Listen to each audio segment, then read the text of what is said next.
जी अस्सलाम वालेकुम अज़ीज़ तलबा, उम्मीद है आप खैरियत से होंगे। जैसा कि हमने पहले ही हम बयान कर चुके थे अपने पहले लेक्चर में कि हमने 10th क्लास का सिलेबस शुरू करना है।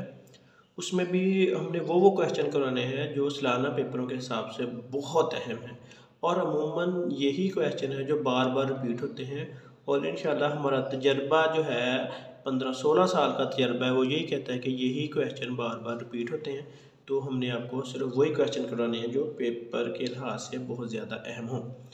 इससे लिहाज से बेटा हम 10th क्लास का सिलेबस है, ये एक्सरसाइज नंबर है 1.1, इसका क्वेश्चन नंबर 2 है और उसका भी पार्ट है सेकंड।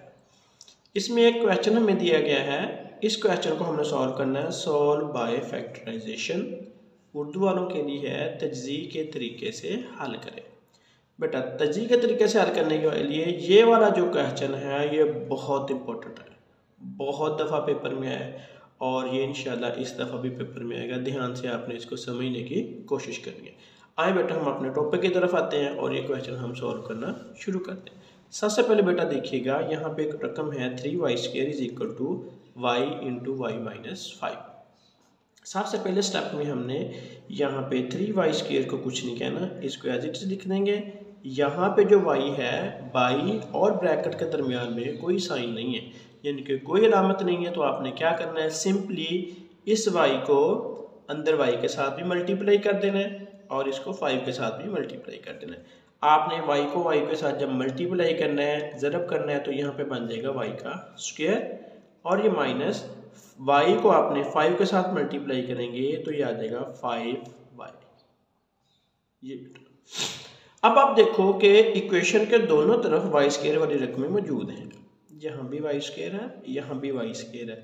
लेकिन बेटा देखो ये 3 दफ़ा y² है, ये 1 दफ़ा y² है। आपने ये कहना है जो 1 दफ़ा y² है इसको उठा के जिस तरफ ज़्यादा दफ़ा y का स्क्वायर है इसको उठा के उस तरफ ले जाओगे तो यहाँ पे आपके पास 3y का स्क्वायर है। ये y यहाँ पे इसका साइन कुछ नहीं है, मतलब ये प्लस है, इसको उठा के आप लेफ्ट पे लेके जाएगा तो तब इसका साइन चेंज हो जाएगा, माइनस हो जाएगा। यहाँ पे y² था प्लस का, यहाँ इस तरफ जाके माइनस का हो गया। राइट पे आपके पास ऑलरेडी 5y मौजूद रहेगा, इसको आपने कुछ नहीं करना। आपको मैं एक बात बता दूं कि ये जो 3y² है ना, 3y², इसका मतलब क्या होता है। 3y² का मतलब है हमारे पास y² plus y² plus y², मतलब ये y² हमारे पास 3 दफ़ा है।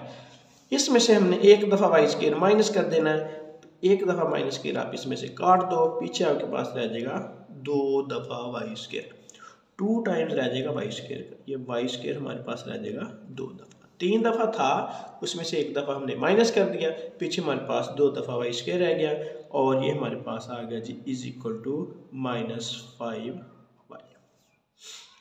अब देखें यहाँ भी y वाली रकम मौजूद है, यहाँ पे y² है, तो यहाँ पे इसका साइन भी माइनस है। इस रकम को सारी को उठा के आप लेफ्ट पे ले जाओगे तो ये माइनस का साइन भी प्लस हो जाएगा।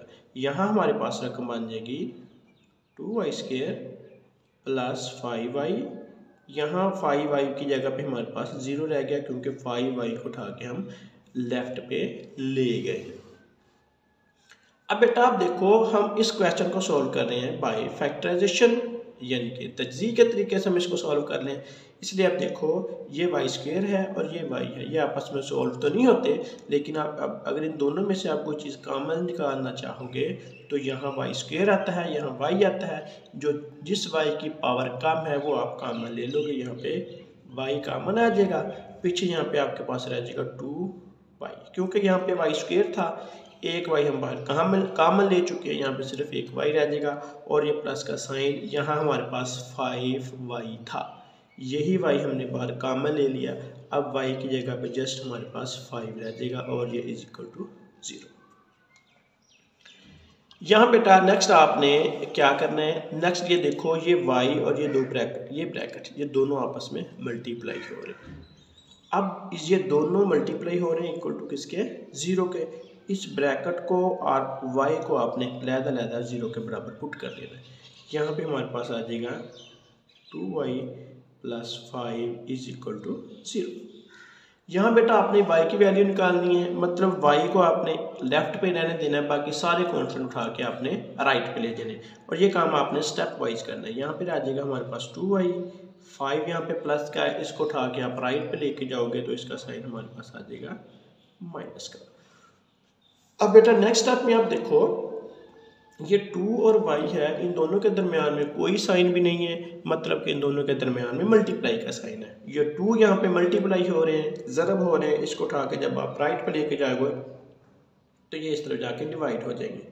याद रखें, कोई चीज़ इक्वल के एक तरफ प्लस हो रही हो तो दूसरी तरफ जाके माइनस हो जाती है, एक तरफ माइनस हो रही हो तो दूसरी तरफ जाके प्लस हो जाती है।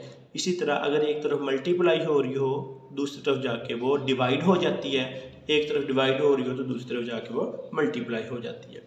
इसी तरीके से बेटा यहाँ पे हमारे पास y इक्वल टू 0 था, तो ये क्वेश्चन हमारा सॉल्व हो गया।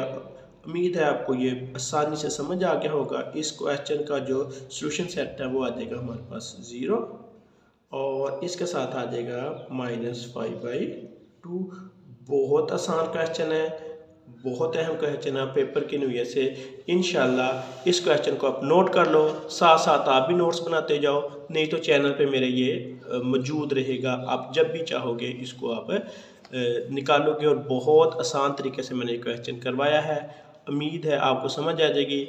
आप भी इसको तैयार करें और अपने दोस्तों से भी कहें कि इस क्वेश्चन को तैयार करें, क्योंकि ये क्वेश्चन पेपर के पॉइंट से बहुत अहम है।